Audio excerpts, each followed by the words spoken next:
So we've seen the world is full of complex dynamical systems. And complex dynamical systems are full of surprises. There's self-organization happening, but self-organization does not necessarily produce beneficial or desirable outcomes. Congestion, most people would think, is not what we want. Crowd disaster is not what we want. Financial crashes is not what we want. So how can we make sure it's going to produce something good? And this is where the Internet of Things comes in and can help.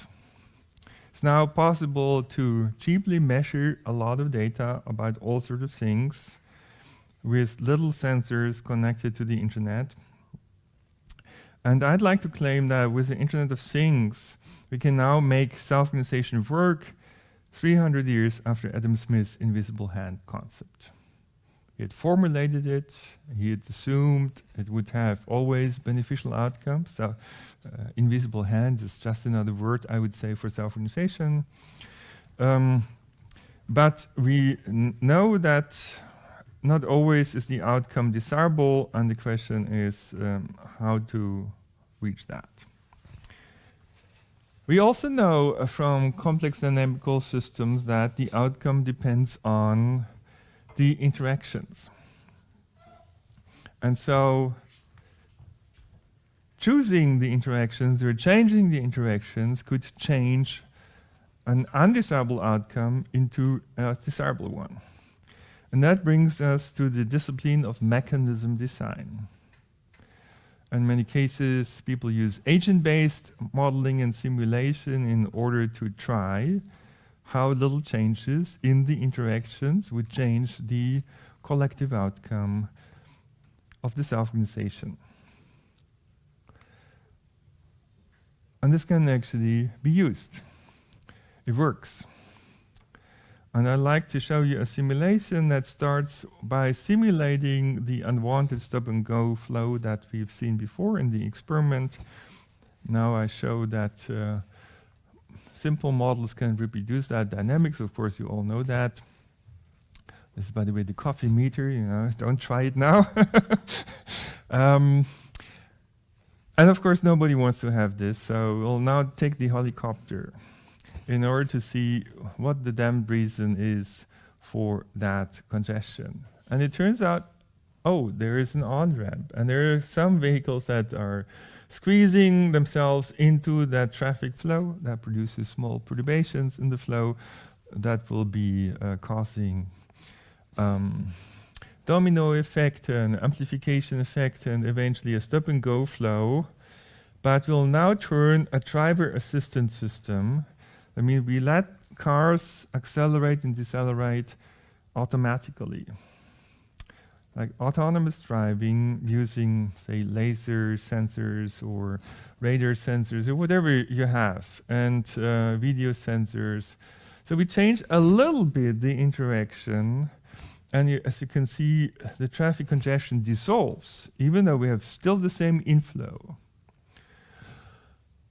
It's gone. And there's no control center that controls all that vehicles.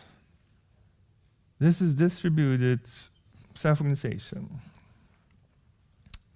And the only thing it takes is basically real-time measurement and real-time feedback that changes the acceleration, deceleration behavior a little bit.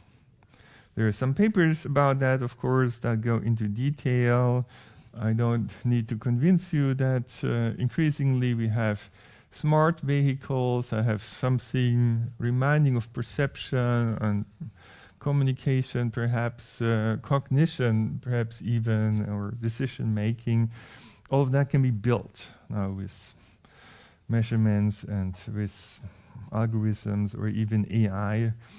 And we've done that also quite a few years ago, before people were talking about Google self-driving cars even. We were working with car company in Europe. The car on the right is actually the one using our system. The car in the back is the one that was using the system of that car company at the time. And they liked our system quite a lot because it was better handling changes in the variation of speed of the lead car. And what did we do? We basically used a model of driving behavior, in that case the intelligent driver model, and variants of it. It just contains very few parameters. Most of you probably know that model even.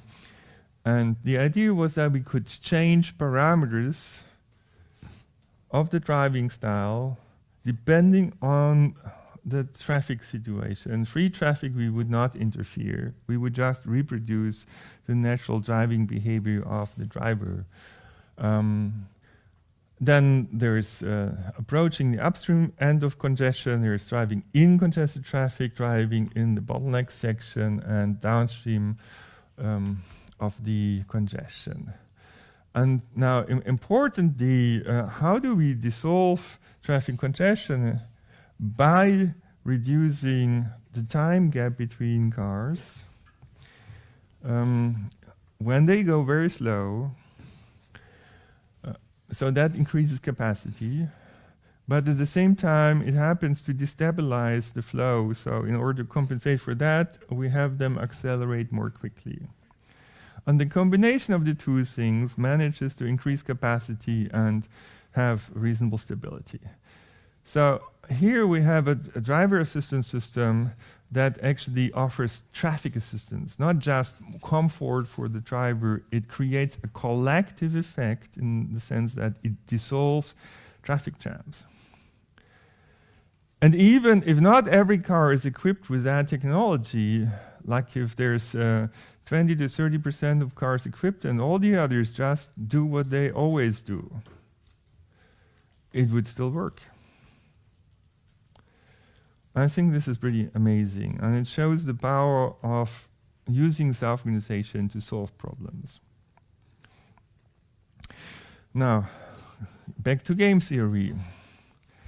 I mentioned the Brace paradox, and in connection with the Brace paradox, people often speak of the price of anarchy. So if you let people independently decide, in brackets selfishly decide, or rationally decide, basically more or less equivalent terms, then the collective outcome will often not be optimal. And so what can we do about that? Now we can punish people by charging them a price, a congestion charge, or road pricing. We can control the cars. So if they were all autonomous cars, they would probably be connected to some control center too. And however, there's a different approach, and perhaps a much cheaper one. It's not taking away all the freedoms. Actually, the price of anarchy is not that big in most cities. It's just a few roads that mess up the system. And it's actually possible to identify those roads. There's some famous example, when they closed down 42nd Street in Manhattan. At that time, I think some people were surprised that this was improving traffic flow in Manhattan. Perhaps we shouldn't be so surprised because it was a diagonal road cutting through a square grid of roads. It was just disturbing the regularity. And now they have a pedestrian zone partly. It's really nice, and everyone is happy with that close down of 42nd Street. Now, what about Delft or Amsterdam? I can't tell you really, but we've done it for Barcelona. Barcelona, like many other cities right now, is thinking about getting green and sustainable, and what could they do. And there's a lot of talking about closing down roads. There's a super block model among other models that are discussed. And so what have you done? Javier is our PhD student who's done that really excellent work. He's created a digital twin of Barcelona. Took a lot of effort. He had also empirical and mobility data in order to calibrate everything. And so we are reasonably trustful of the meaning that this digital twin is meaningful, that it can tell us something about what would happen if we did this or that. And so basically what we have looked into is different ways of closing down roads. As you can see over here, it could be many roads closed down or less roads closed down. And it's not intuitively clear what would be the best solution, which is different from the 42nd Street, which we could have guessed.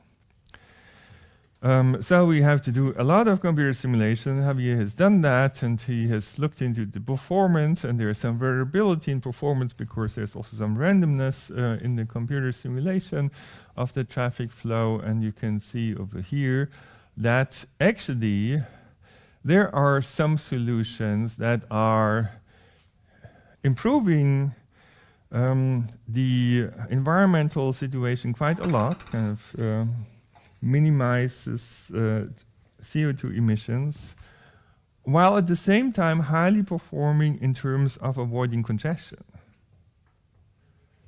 So we're closing down roads, but in a smart way. And it turns out a minimally invasive approach is actually best. It's not like if we close down many roads, that will be the best for the environment. It could be horrible even in terms of congestion. We just need to figure out which are those road segments that basically disturb the harmony in the system and the harmony with nature, in a sense, And that can be done with massive computer simulations. In this way, we can identify solutions. As I said, it's not the solutions that have massive changes that are best, but solutions that have a few targeted interventions. And then price of anarchy is largely gone, so we don't need to worry about it anymore. Totally unexpected solution, perhaps. We don't have to force people then to take this route or that route, so we don't have to charge them. It's just, just close down a few roads and know which ones to close down, problem solved. Of course, there are companies who like to sell expensive congestion charging technology and so on, but the question is what implications does it have for our society, for democracy, for freedom, and all of these kind of things. So that should be considered as well, I believe. There's another thing where self-organization can surprisingly help to improve the situation and get rid of a lot of congestion. And it's congestion that produces a lot of CO2 emissions. So, of course, all the cities want to get rid of congestion, but often this is what you see. This is what you get. I went back when I was in Cairo for a holiday. I recorded this intersection over here, and I really love it because it's self-organizing so nicely. And there's so diverse traffic participants, cars, buses, lorries, pedestrians, cyclists, horses, donkeys, camels. And now I think a perfect example for diversity. And it works so nicely. We have unidirectional flow in the front. That's one of the components why it works. We have unidirectional flow in the back. And importantly, we have a little buffer in between, which allows everyone to adjust the speed in such a way that you will find a gap in the flow to cross when you need a gap. So adaptability. This is designed for adaptability, and therefore for self-organization. Now, you don't hear the noise. There's a lot of honking. And we don't want that.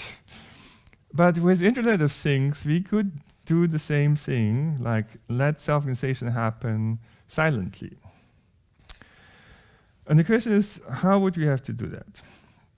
At least that was inspiring our approach. We were looking for an adaptive traffic light control for complex street networks, for that can handle with traffic disruptions like building sites and accidents, and also can handle particular events such as Olympic Games, pop concerts, and so on. Okay, and we were quite, I was young at that time, you know, we thought it just reinvent traffic light control. Let's start from scratch. I should say it was one of the most complicated projects we've ever looked into. And we faced limitations of our imagination, but we found very interesting results. And it was inspired by those self-organized oscillatory flows. Remember this, there's a bottleneck and the pedestrians show these oscillatory flows. There's no traffic light here, there's no police, there's no law, no control. It just happens as self-organization. Then we saw, couldn't we have that also at intersections? Aren't intersections also bottlenecks, just more complicated ones? Couldn't we have a pressure principle that produces those self-organized oscillations, produce oscillatory flows at intersections? Couldn't we have traffic flows control the traffic lights rather than the other way around? And couldn't we have a bottom-up control rather than a top-down control? And what would be the implications? And then we just did it. And you can see over here that for a Manhattan grid, or also, you basically have very nice self-organized green waves. And how does it work? In simple terms, we measure the outflow of cars from road sections, but we also measure the inflows.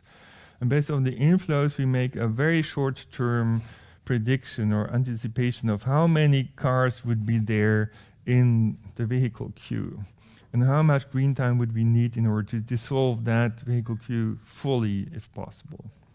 So cars would not be unnecessarily stopped, but try to minimize the number of stops of cars in a sense. Okay, and now we were comparing 3 different approaches. The left one is centralized traffic control, the traffic control center. The traffic control center tries to get as much data as possible and then act like a benevolent dictator, try to come up with the best possible control and impose it on the city in a top-down way. Then this is what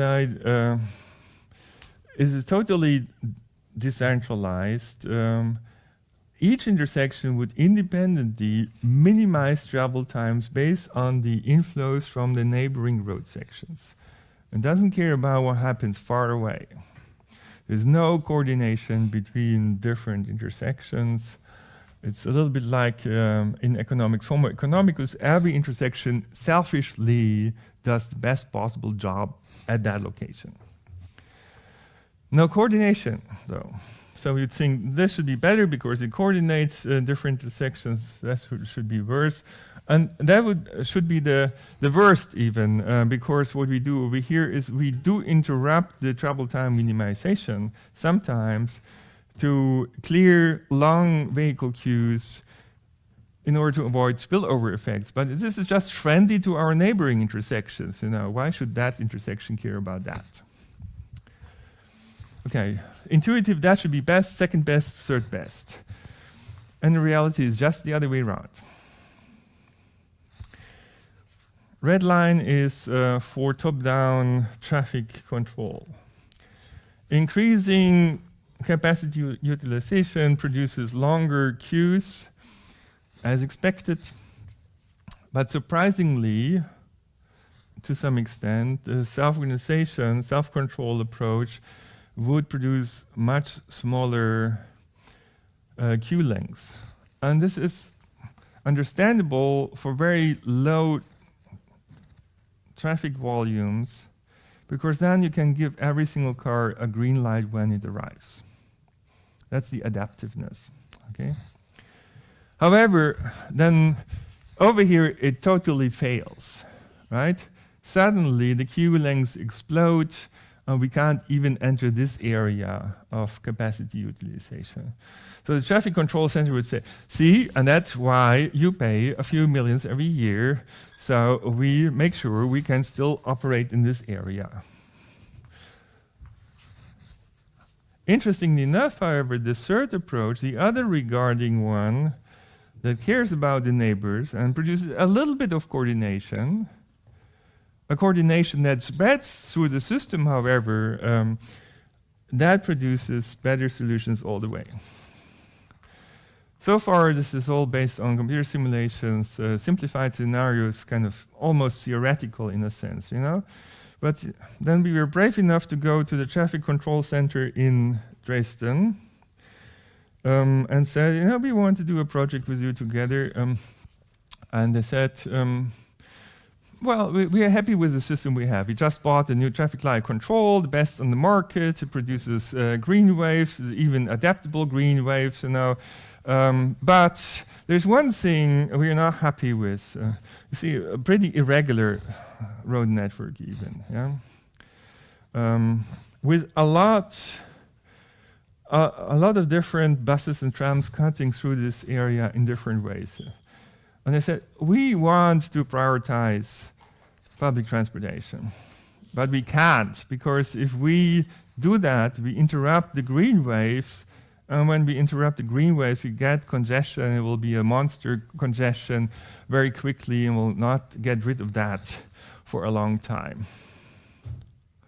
So if you think you're smart, you know, then come up with a solution that's better with the best system on the market. And okay, smart PhD student Stefan Lemmer tried to do this with the same empirical data that had been used to calibrate the other system. This is the system, the state-of-the-art control that they had implemented. You see those green waves over here. That's what happened with our self-control approach. Also green waves, but much less regular. Is this a good or a bad thing? We don't know yet. But here, things get pretty clear, right? We could actually prioritize public transport. We managed. But not at the cost of motorized traffic. They even had an improvement as well through this increased adaptability, which basically uses gap in the traffic flows as an opportunity. And it was also good for pedestrians and cyclists, okay?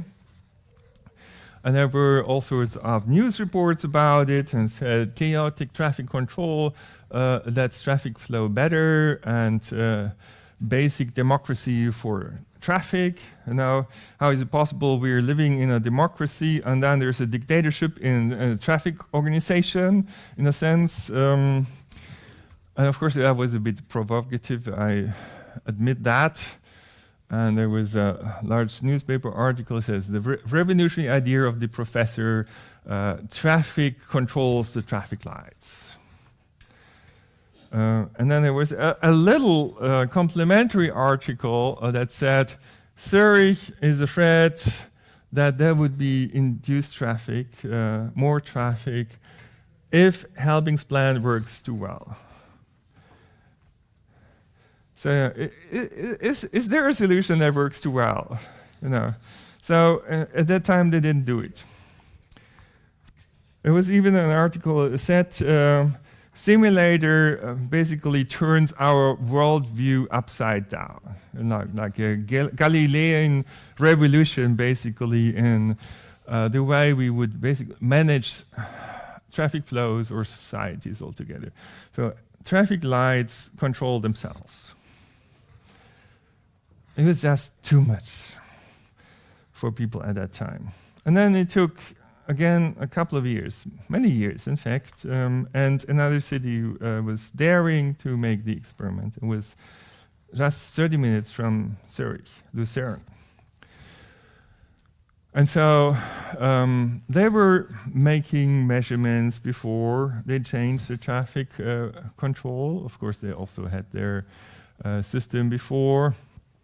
And then our system was implemented. Actually, I was not personally involved. It was my previous PhD student who, interestingly enough, created a company together with a previous guy running the traffic control center of Zurich. So he left that control center to establish that company with my previous PhD student to implement that self-organizing traffic light control in Lucerne. Okay?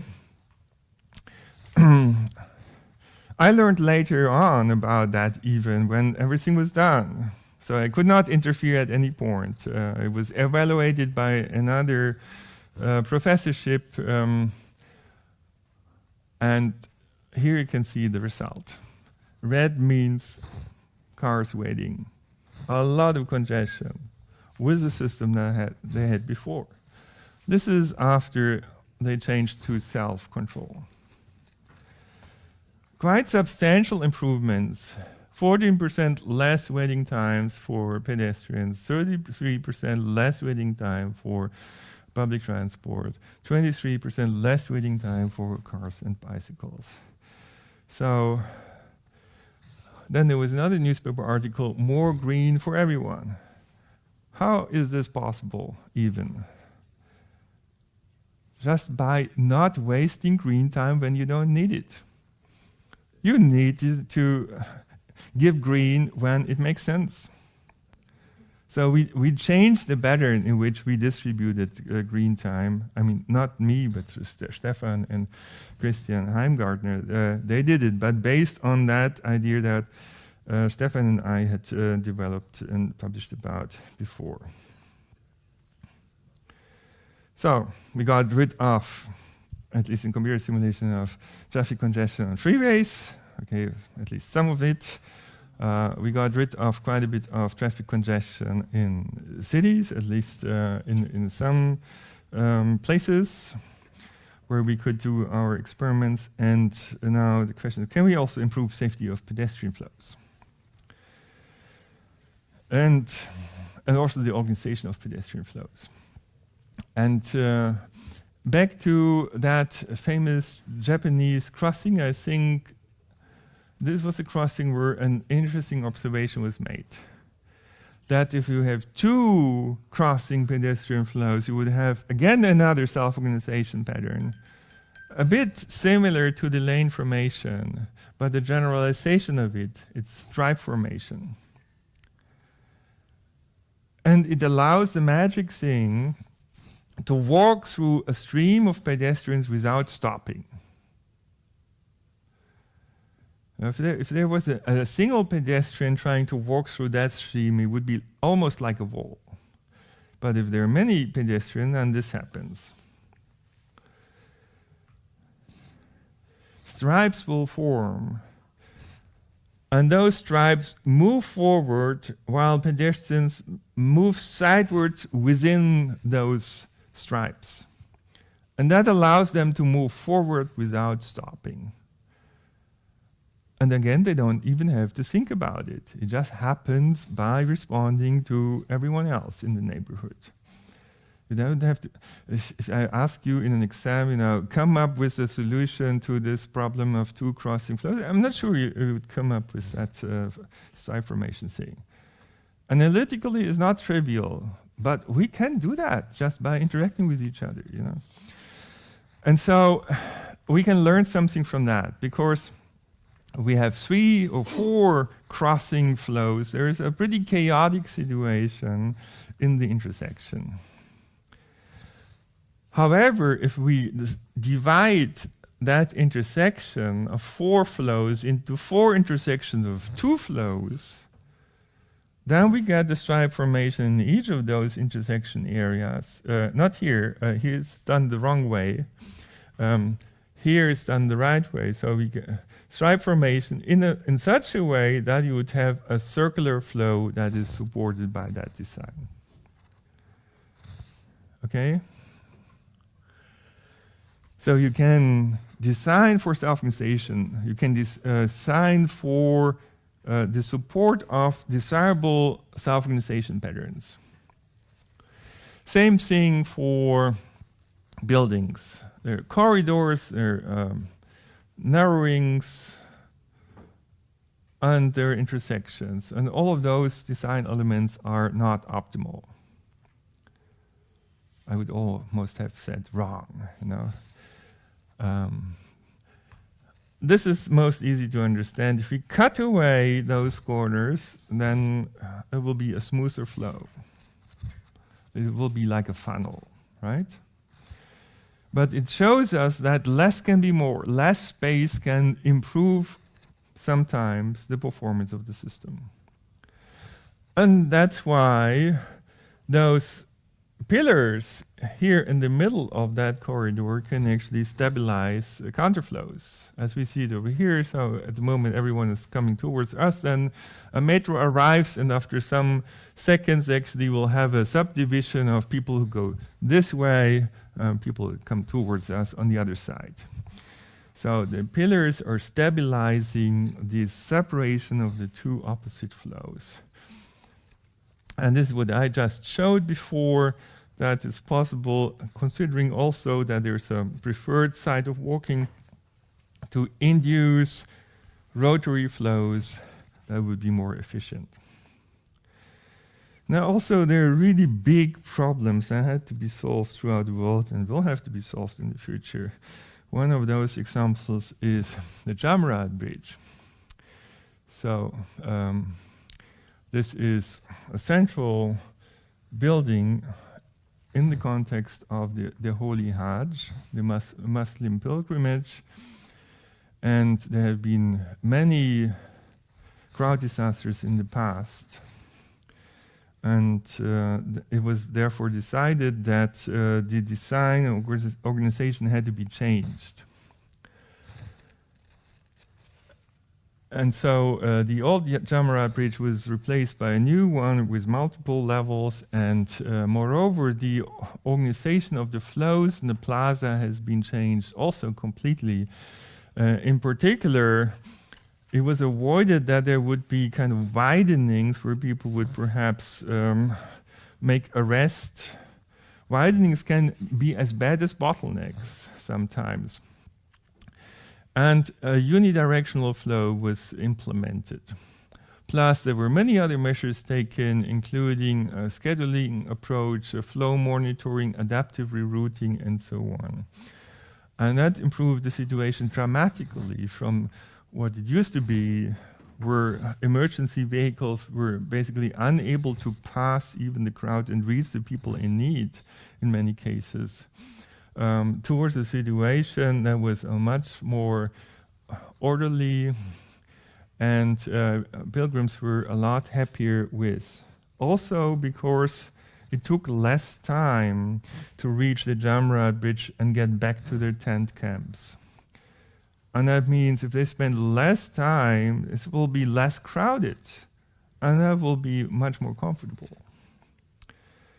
Okay? Also, we've been looking into the Love Parade disaster in Duisburg, and we've done computer simulations, plus, as we'll see in a minute, we have also done virtual reality experiments. We have been looking into several different scenarios. As you can see over here, there are two ramps. One ramp was not used at that time, but it could, of course, be used. Then we were looking into the police cordons and what their impact was on the overall flow dynamics and outcome. And here is a table which basically shows those outcomes. We'll not go through all those numbers, but the conclusion is the police cordons were actually not improving the situation. Of course, they were trying to, but those control attempts were counterproductive. And this is really important to realize. More control is not always better. It can be deadly.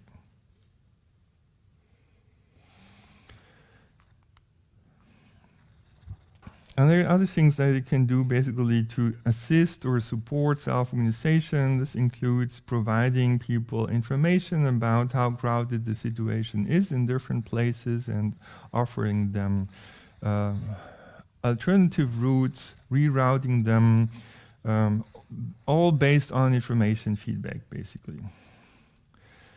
I'd like to end on collective intelligence. I was very short in my previous presentation. But I do think that collective intelligence has a huge potential, in particular for democracies, and I would say societies altogether. And the idea is pretty old. 1714, the fable of the bees was published. And so the idea was that we could organize society like a beehive. And it could work in a wonderful way. Now, interestingly enough, in a beehive, yes, there is a queen bee, but that queen bee does not command all the other bees. There's a lot of self-organization happening. And how do they do that? And there are a lot of biologists who are looking into this, and now there are models, computer simulations, all of that. But can we transfer that really to our society? Learn something for how to manage ourselves better. Can we upgrade democracy digitally? How to bring the best ideas of many minds together? And it turns out that diversity wins, not the best. There are many examples for that. Not just the Netflix prize, but here it was pretty obvious. They were offering $1 million to everyone who was able to improve the algorithm that the company used at that time by, I think, 10% or so. So they had a good algorithm, they wanted to do a better one.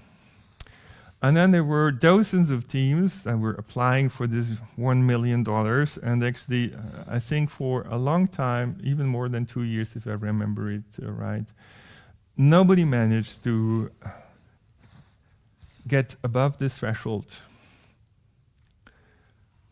until the best performing team started to combine their solution with solutions that were performing less well.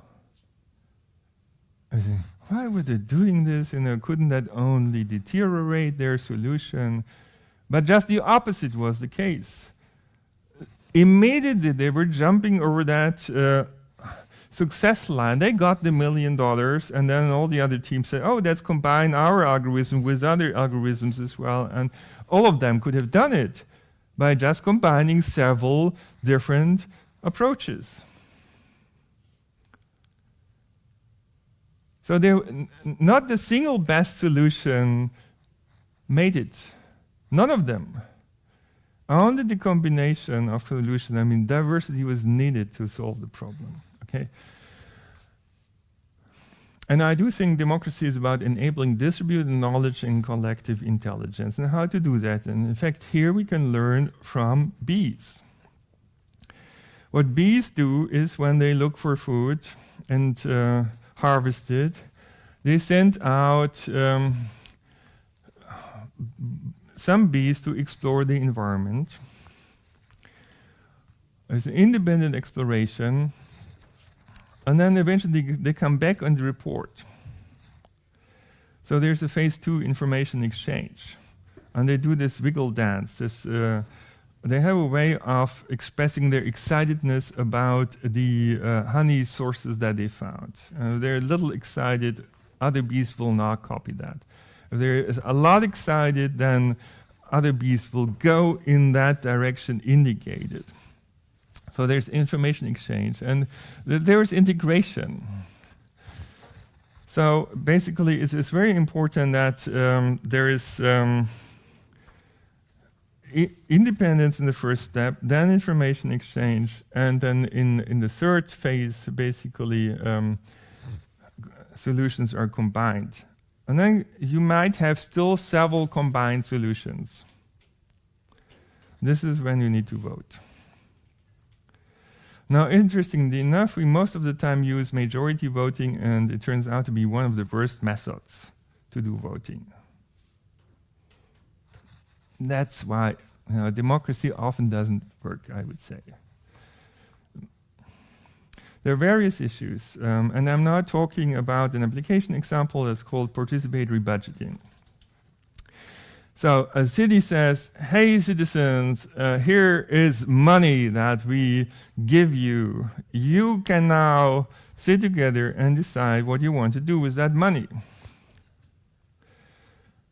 Okay, and how do you decide how to spend that money? This was kind of the issue. And participatory budgeting is quite popular in many cities. However, it still has issues. And if you apply the majority rule, what happens is typically most of the money goes to the center where there's the highest population density and more voters, and the periphery basically gets nothing. And over 20, 30, 40, 50 years, that creates social inequality and social tension and problems, and we see that in many different cities.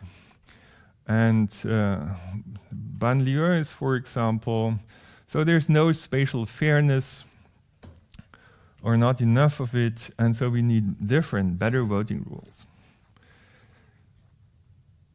We got interested, what can we do? So basically there are several elements of voting. One is the voting input, that's basically how you express your preferences. Eventually that goes into an aggregation procedure that determines the democratic outcome. And we've built an app, a smartphone app, to make experiments with different kinds of approaches. And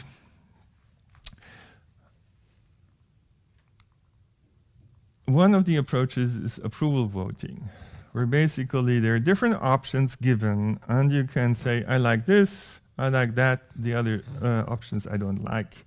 This goes into the ballot box. There's also a method called combined approval voting, and here you can do more things. You can approve, you can abstain, or you can disapprove. And that again goes into the ballot box. Furthermore, there is the so-called rank voting, where you can change the order of the options according to your preferences, priorities. And there is accumulative voting, where you have a certain number of points that you can distribute over the different options, and you can give different numbers to each option. Oh, what happened here? Bit messed up. 1 point here, 3 points here, 2 points there, 3 points there. Okay? Goes into the ballot box. Okay, so this is about different input methods. There are more even than that, and then we can also vary the output, the aggregation method. And so if you do majority voting, basically just the options that have most votes will be approved until we run out of money and everyone else gets nothing. Okay, that's the typical thing.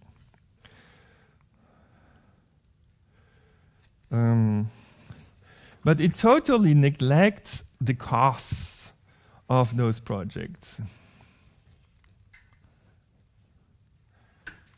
And instead what you can do is you can calculate the number of votes divided by the cost. So then you can see how popular is a project as compared to the dollars or euros or whatever you need to spend. And then you get actually a different selection of projects. Okay? And there's a further method that's called the method of equal shares. So here virtually everyone gets a certain amount of money, and they can distribute that amount of money over different projects, and those projects that accumulate enough money will be implemented, and the other projects basically not. Of course, there's some leftover money by those projects that don't make it. That's going to be redistributed again. So it's a bit a complicated approach, but this is an interesting approach also. Important point is there are different voting methods, all a form of democracy, which have very different outcomes.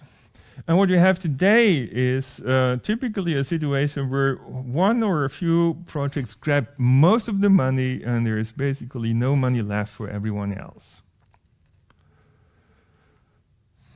And these are disappointed. Well, it doesn't have to be this way. Take another voting method and you have the opportunity to fund a lot more projects. Okay. Now from theory to practice, we have actually done a real-life experiment in the city of Aarau, not Barcelona. Barcelona was inspiring this project, that we varied the voting rules, okay? And so with the city together, we had many meetings with the citizens. I see Josh, another PhD student, Regula. But most important are the citizens. And there was some brainstorming going on. I'm not sure. Yes. Deliberation, Mentimeter, brainstorming in order to activate collective intelligence, basically. And so people came up with a lot of ideas, more than 100 even. And those were then attached to the map of Aarau. You can see where those projects were located in the first session, and there were further sessions, and there people were partially merging their projects, and they were working them out. Some of the projects, people lost interest, or it didn't have the necessary quality, it was not feasible, whatever. So eventually there were 33 projects worked out and considered to be feasible. And then these are the projects, 32 of them at least, and then there was the voting. And we were trying to create trust through transparency. We explained how the voting method would work, and that it would also be important that not only the number of votes, but also the costs. And that created a situation that made all the proposers of project cost conscious. We had cost-efficient project as a result, and then there was this final countdown. The 10 points were distributed of all the voters, and those are the projects that were finally funded. And you can see that overall, those are the projects that got particularly many votes as compared to the cost. I'm about to finish, yeah? Yeah. Okay, now let's see what the outcome was. 17 projects were funded. All the different districts of the city got some money. This would have been the situation if majority voting would have been applied. 7 projects would only have been funded, and all of them in the center of the city. That means proportional fairness, which we applied over here, was creating also spatial fairness, a lot more of it. Also, we figured out that the approach was a lot more inclusive because there were more younger people who participated in the voting than in most other referenda. More elderly people, more women, more foreigners. So it was really in every dimension, it was more inclusive. People saw the opportunity to make a change to the better. So I'm concluding with this slide, saying that democracy can be upgraded. We can have more projects approved, we can have more resourcefulness, which is important for sustainability. More participation, more inclusion, more transparency, more trust, more satisfaction, and more fairness. And I would say that's better than optimal, because optimization just tries to maximize a one-dimensional goal function. And a one-dimensional goal function will never be good enough to represent the diversity of needs and interests in a society. But voting doesn't care whether everyone agrees on a goal function. You could have different goal functions. We can still vote. And the outcome could make many of us a lot happier than what we have today. Thank you so much. That's it. It's a very nice conclusion. For the sake of time, just one question, if there are any questions. No? Yeah. The cube is over there. Yes. Thank you very much for your presentation. Well, I have a question about the self-organized signal. You mentioned diverse participants in the urban traffic systems, and I want to know how to consider the interaction between different traffic modes. Well, for example, there is trams, buses, pedestrian, bicycle, and private cars in the urban traffic systems. And can you add the interaction between them into the self-organized signal control? Yes, this is a very good question. In fact, everything depends on the kind of data that you have available. In most cases, you have data about vehicle flows, but not about pedestrians. And then you need to make assumptions about arrival rates. However, it's not a problem at all if you have additional sensors for pedestrians that measure arrivals of pedestrians. Then you can handle that analogously to additional flows. So the method is made to handle in an adaptive way with those additional measurement data. So it's yeah, please. Well, I mean, if we combine the interaction between different traffic modes, for example, the interaction between public transport and general traffic may be, this inter-system interaction and intra-system interaction may be different, and if we consider all of them into the signal control, can we achieve a better performance? So I should perhaps mention one thing that I forgot to mention before. We have a parameter to consider public transportation. We give public transportation vehicles a certain weight, equivalent to, say, 10 vehicles. And we can vary that parameter. That's quite interesting. We can make it 1, we can make it 2, 5, 10, 50, 100, and depending on that, we give more priority to public transportation. It turns out, by the way, that the best choice is not to make that weight as high as possible, because then public transport will stop the green waves immediately. It will be relentless and will disturb the harmony in the system. So neither too little nor too less weight. Too much weight is good in the consideration of the public transportation. So a weight of 10, for example, is a pretty good choice in that case. Okay, thank you very much. Let's thank Dirk again.